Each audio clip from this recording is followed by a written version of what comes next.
Hello, welcome to another of my new video. In today's video, I'm going to be demonstrating you how to make an ampoule. To make an ampoule, you first have to start off with a glass test tube or a glass tube of any sort.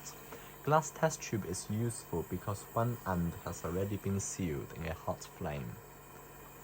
Now I have to adjust the flame and oxygen ratio. Now this is good.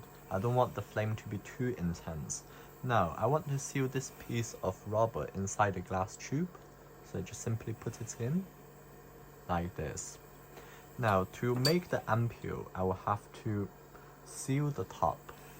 To sealing it, you have to always twisting around the glass tube in order to make sure an even heating of glass. To do it, I will also have to use a tweezer to remove the top of the glass away without burning my fingers since the glass is really hot. To first, you introduce in the cooler portion of the flame in order to avoid burning your fingers. And always twisting, you can hear. Soon you can see the yellow light start coming on. This shows the glass is now hot enough to emit sodium particles into the flame.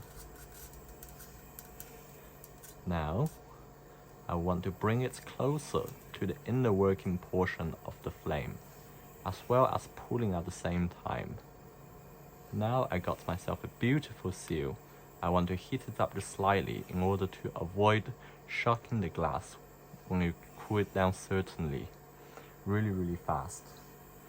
Now, the glass ampoule has been sealed really nicely with the top pimp in the top, and because the seal is super even, there is a really small likelihood of cracking the glass due to the stress. But as always, you can anneal the glass. But because the seal is so even and thin, we don't have to anneal the glass. If we do the annealing, we will destroy the sample inside the glass really quickly. Since glass need to be annealed, need to heat up at least nearly 500 degrees Celsius. So with the ampoule sealed this way, you don't have to anneal the glass. You can just put it on one side for it to cool down completely.